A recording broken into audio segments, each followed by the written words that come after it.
बिस्मिल्लाहिर्रहमानिर्रहीम, अस्सलाम वालेकुम स्टूडेंट। स्टार्ट करने लगे हैं पेरियो की हम सर्जरी स्टार्ट करें, ठीक है। जिसमें पहला टॉपिक आता है आपका जिंजाइवल क्यूरेटार्च, ठीक है। कौन सा? जिंजाइवल क्यूरेटार्च। अब ये क्यूरेटार्च क्या होता है? क्यूरेटार्च में ना हम जो पॉकेट बन जाती है ना, पॉकेट क्या होती है? डीपनिंग ऑफ जिंजाइवल सर्कस, ठीक है।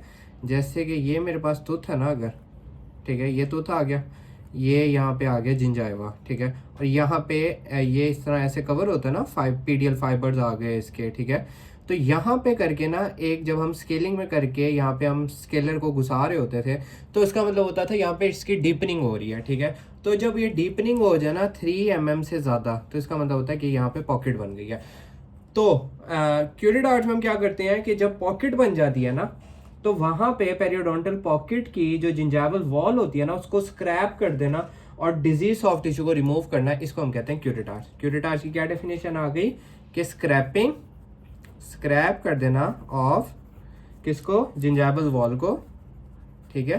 Scraping of gingival wall of periodontal pocket, ठीक है। Scraping of gingival wall of periodontal pocket, ठीक है। क्यों कर रहे हैं? टू सेपरेट कर रहे हैं किसको? डिजीज सॉफ्ट टिश्यू को, ठीक है। Disease soft tissue. Scraping of gingival wall of periodontal pocket to separate disease soft tissue, इसको कहते हैं क्या? Gingival curettage. और ये स्क्रैपिंग के नाम से हमारा एक एमसीक्यूज भी आया था कि जिंजाइवल वॉल को स्क्रैप कर रहे हैं, क्या प्रोसीजर इसको कहते हैं? तो इसको क्यूरेटार्च कहते हैं, ठीक है। उसके बाद ना अब हम आते हैं इसकी टाइप्स पे। इसकी कितनी तरह की टाइप्स हो सकती हैं? इसकी 2 तरह की है। जिंजाइवल क्यूरेटार्च है, ठीक है, एक है जिंजाइवल और दूसरी है सर्जिकल, ठीक है। इसकी कितनी टाइप्स हैं? 2 टाइप्स हैं, जिंजाइवल और सर्जिकल। जिंजाइवल में क्या होता है कि एक कंसिस्ट करती है removal of inflame soft tissue lateral to pocket wall, ठीक है। पॉकेट वॉल के लेटरली जो रिमूव करिए ना इन्फ्लेम सॉफ्ट टिश्यू को, उसको कहते हैं जिंजाइवल क्यूरेटार्च। इसकी आगे 2 टाइप्स होती हैं फर्दर। सब जिंजाइवल, इसके आगे फर्दर 2 टाइप्स हैं, एक है सब जिंजाइवल, ठीक है। और दूसरे नंबर पे इसकी आती है इनएडवर्टेंट सब जिंजाइवल क्यूरेटार्च और इनएडवर्टेंट क्यूरेटार्च, ठीक है। सब जिंजाइवल में हम क्या करते हैं? ये प्रोसीजर होता है to perform apical to epithelial attachment. ये हम एपिकली जो है रिमूव कर रहे होते हैं, उसको कहते हैं सब जिंजाइवल, ठीक है। और इनएडवर्टेंट क्या होता है? ये जो हम कर रहे होते हैं स्केलिंग और रूट प्लानिंग के थ्रू, ठीक है। स्केलिंग और रूट प्लानिंग के साथ जो हम करते हैं उसको कहते हैं इनएडवर्टेंट। देन आती है सर्जिकल में फर्दर आती है केमिकल और अल्ट्रासोनिक। सर्जिकल में कौन सी आती है? केमिकल और अल्ट्रासोनिक क्यूरेटार्च, ठीक है। ये 2 टाइप्स हो गए। अच्छा, अब आते हैं जी इसके इंडिकेशन पे। किस पे आते हैं? इंडिकेशन पे, कि हमने क्यूरेटार्च करनी कब होती है? क्यूरेटार्च हमने करनी होती है जब कोई क्लोज सर्जरी रिक्वायर्ड हो, ठीक है। क्लोज सर्जरी रिक्वायर्ड हो, फ्लैप सर्जरी हमें रिक्वायर्ड हो, ठीक है। क्लोज सर्जरी आ गई, फ्लैप सर्जरी आ गई, सर्जिकल प्रोसीजर हमें कोई रिक्वायर्ड हो, ठीक है। और उसके बाद हमारे या कोई भी हमने किसी भी तरह का मेंटेनेंस ट्रीटमेंट करना हो, ठीक है। मेंटेनेंस ट्रीटमेंट करना हो, तो वहाँ पे जाके हम क्यूरेटार्च करते हैं। और इसका मैंने एक मेमोनिक बनाया था, माई क्लोज, ठीक है, फेलोज, FS, MCFS, ठीक है, माई क्लोज फेलोज। अच्छा, ये आ गई इसकी इंडिकेशन, ठीक है। अब आते हैं इसके प्रोसीजर पे कि इसको हम करते कैसे हैं। क्यूरेटार्च के किस पे आ गए? अब हम प्रोसीजर पे आ गए। क्यूरेटार्च में ना 2 तरह की होती है। सबसे पहले आती है बेसिक टेक्निक और देन आती है अदर, ठीक है। अदर में ENAP आ जाती है, एक्सीजनल न्यू अटैचमेंट प्रोसीजर, जिसको ENAP कहते हैं, ठीक है। अब आते हैं सबसे पहले बेसिक में, क्यूरेटार्च की बेसिक टेक्निक पे आते हैं। सबसे पहले हमने क्या किया? पेशेंट आया, पेशेंट को लिटाया, हमने उसकी जनरल हिस्ट्री ली, उसका सर्जरी का देखा, ठीक है। अब हम जो है हमने सबसे पहले क्या किया? जब एट टाइम ऑफ सर्जरी आई, हमने उसको LA दिया, लोकल एनेस्थीसिया दिया। दूसरे नंबर पे हमने क्या किया? करेक्ट क्यूरेट हमने उठाई, ठीक है, करेक्ट क्यूरेट हमने उठाई, जिस क्यूरेट से हमने करना होता है, ठीक है। जैसे इसमें आ गया ना यूनिवर्सल और ग्रेसी क्यूरेट्स में फिर 1 से 14 तक मार्किंग होती है, ठीक है। जिसमें पहली जो 4 होती है वो इंटीरियर के लिए होती है, 5वीं 6वीं 7वीं 8वीं जो होती हैं ये इंटीरियर जो है 5वीं 6वीं 7वीं 8वीं जो होती हैं ये आपकी आती हैं सॉरी 5वीं और छठी होती है एंटीरियर प्लस प्री मोलर के लिए, 7 to 10 होती है आपकी मोलर्स के लिए, 11-12 होती है मोलर के मीजियल, और 13-14 होती है मोलर के डिस्टल के लिए होती है, ठीक है। वो आती है किसमें, ग्रेसी क्यूरेट में। तो सबसे पहले एल दिया, करेक्ट क्यूरेट उठाई हमने, फिर हमने क्या किया कि कटिंग एज को रखा हमने, कटिंग एज को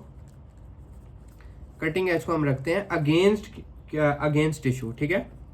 कटिंग एज को अगेंस्ट टिश्यू रखा, ठीक है। मतलब जिस टूथ पे करना है ना उसको ऐसे कट करके अगेंस्ट करके टेढ़ा करके वहां पे हमने रखा, ठीक है। फिर उसमें इंसर्जन दी, इंसर्ट किया, और इसमें हमने स्ट्रोक कौन सा देना होता है, हॉरिजॉन्टल स्ट्रोक, ठीक है। हॉरिजॉन्टल स्ट्रोक दिया हमने, ठीक है। उसके बाद हमने जो सब जिंजाइवल क्यूरेट आर्च होती है ना, इसमें हमने टिश्यू अटैच होता है बॉटम ऑफ पॉकेट से एल्व्यूलर क्रस्ट को, ठीक है, जिसको हम रिमूव करते हैं स्कूपिंग मोशन में। सब जिंजाइवल क्यूरेट आर्च में हमने जो आपका टिश्यू होता है ना, ये आपका अटैच होता है बेस ऑफ द पॉकेट से लेके एल्व्यूलर क्रस्ट में तक, ठीक है। ये यहाँ तक इसकी लेंथ एक जा रही होती है, और इसको हम रिमूव करते हैं स्कूपिंग मोशन के थ्रू। इसमें हम कौन सा मोशन देते हैं, स्कूपिंग मोशन के थ्रू हम इसको रिमूव करते हैं। ये एक जनरल सा था बेसिक टेक्निक के। एल दिया, क्यूरेट उठाई, कटिंग एज को हमने अगेंस्ट टिश्यू रखा, हॉरिजॉन्टल स्ट्रोक दिया, और उसकी लेंथ लंबाई कहाँ से होती है, बेस ऑफ पॉकेट से एल्व्यूलर क्रस्ट तक, और इसको हम रिमूव कर रहे होते हैं स्कूपिंग मोशन में। अब आते हैं अदर टेक्निक में, जिसमें आती है ई नैप आती है। अदर टेक्निक में कौन सी आ गई, ई नैप आ गई। ई नैप की फुल फॉर्म क्या आ गई, excisional new tissue attachment procedure, या एक्सिजनल न्यू अटैचमेंट प्रोसीजर, यह आ गई। इसमें हम क्या करते हैं, सबसे पहले वही एल दिया, और इसमें डिफरेंट क्या आ गया, इसमें हम देते हैं internal bevel incision. Internal bevel incision दी मार्जिन ऑफ जिंजिवा से apically below base of the pocket. Margin से लेके बेस ऑफ द पॉकेट दी। उधर हम क्या कर रहे थे, बेस ऑफ द पॉकेट से एल्व्यूलर क्रस्ट तक दे रहे थे। उसके बाद फिर हमने एक्साइज टिश्यू को रिमूव कर दिया हमने, और जो है उसके बाद हमने क्या किया, वहां पे सूचर लगा दिया। सिंपल। क्या डिफरेंस आया, एल दिया, इंटरनल बेवल इंसियन, उसमें हमने एल दिया था, क्यूरेट उठाई थी, उसके बाद कटिंग एज को अगेंस्ट टिश्यू रखा था, और उसमें हॉरिजॉन्टल स्ट्रोक लगाया था। इसमें एल दिया, इंटरनल बेवल इंसियन दी, मार्जिन से लेके बेस ऑफ द पॉकेट है, उधर क्या थी, बेस ऑफ द पॉकेट से एल्व्यूलर क्रस्ट तक। एक्साइज टिश्यू को रिमूव किया और सूचर लगा दिया। ये एक जनरल था इसका आ गया। उसके बाद अल्ट्रासोनिक क्यूरेट आर्ट से भी करते हैं, ठीक है, जो हम जिससे स्केलिंग भी कर रहे होते थे उससे भी करते हैं। और इसमें ना एक इंपॉर्टेंट चीज आती है ड्रग्स, कि कौन सी जो ड्रग्स होती है ना वो केमिकल क्यूरेट आर्ट्स में इन्वॉल्व होती हैं। अल्ट्रासोनिक भी हम कर सकते हैं, ठीक है। और ड्रग्स में कौन कौन सी आती है, सोडियम सल्फेट, जिसके थ्रू हम क्यूरेट आर्ट्स कर सकते हैं। एंटीफॉर्मिन हो गई, सोडियम सल्फेट हो गई, एंटीफॉर्मिन हो गई, फिनोल हो गई।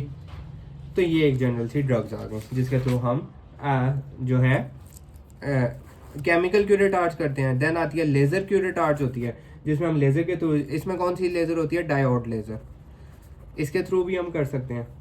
और उसके बाद आती है हीलिंग, कि जब आपने सूचर लगा दिया उसके बाद ये हील कब तक होगा। हीलिंग बेसिकली और रिस्टोरेशन एपिथेलाइजेशन होती है 2 से 7 डेज आफ्टर सर्जरी, इन डेज के बीच में होती है।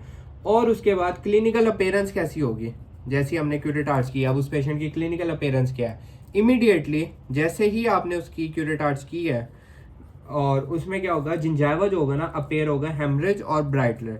जिंजाइवा क्या होगा, हेमरेज और ब्राइट रेड कलर का हो जाएगा जिंजाइवा फौरी जैसी आपने क्यूरेट आर्ट्स की। लेकिन 1 वीक के बाद क्या होगा, जिंजाइवा जो होगा ना रिड्यूस इन हाइट हो जाएगा, रिड्यूस हाइट हो जाएगी जिंजाइवा की, और एपिकली शिफ्ट हो जाएगा, और रेडनेस भी रिड्यूस हो जाएगी। और 2 वीक के बाद क्या होगा, और अगर उसने प्रॉपर हाइजीन की है तो नॉर्मल जिंजाइवा हो जाएगा। ये एक जनरल था हमारा क्यूरेट आर्ट्स का प्रोसीजर था, जिसमें हमने क्यूरेट आर्ट्स के डिफरेंट टेक्निक पढ़ी। क्यूरेट आर्ट्स होता क्या है कि स्क्रैपिंग कर देना जिंजाइवल वॉल को ऑफ पेरियोडोंटल पॉकेट की to separate disease of tissue. Types हमने पढ़ी, जिंजाइवल होता है, सर्जिकल होता है, जिंजाइवल में सब जिंजाइवल होता है, इनएडवर्टेंट होता है, सर्जिकल भी होता है, केमिकल भी होता है, अल्ट्रासोनिक भी होता है। सर्जिकल जो हमने पढ़ा, और इसका जो एक जनरल सा प्रोसीजर, उससे पहले हमने इंडिकेशन पढ़ी माइक्लोज फेलोज, एम से था कि मेंटेनेंस ट्रीटमेंट, सी से क्लोज सर्जरी, एफ से फ्लैप सर्जरी और सर्जिकल प्रोसीजर, ये इसकी इंडिकेशन थी। प्रोसीजर में हमने पढ़ा बेसिक होती है और ई नैप होती है। बेसिक में एल ए देते हैं, कोरेक्ट यूरेट उठाते हैं, कटिंग एज को अगेंस्ट टिश्यू रखते हैं, इंसर्ट करते हैं, ठीक है, और हॉरिजॉन्टल स्ट्रोक देते हैं। और ये कहाँ तक हो रहा होता है, बेस ऑफ पॉकेट से एल्वुलर क्रस्ट तक। लेकिन ई नैप में हम एल ए के बाद इंटरनल बेवल इंसिजन देते हैं। उसके बाद ये क्या होता है, एपिकली हम उसको कर रहे होते हैं और एक्साइज टिश्यू को जो है, और इसमें क्या हो रहा था, इसमें हम परफॉर्म कर रहे थे एपिकल से जो है। ई नैप में हमने क्या किया, एल ए दिया, इंटरनल बेवल इंसिजन दी, और मार्जिन ऑफ जिंजिवा से below base of the pocket तक हमने इंसिजन दी थी। फिर हमने एक्साइज टिश्यू को रिमूव किया था और सूचर लगा दिए थे।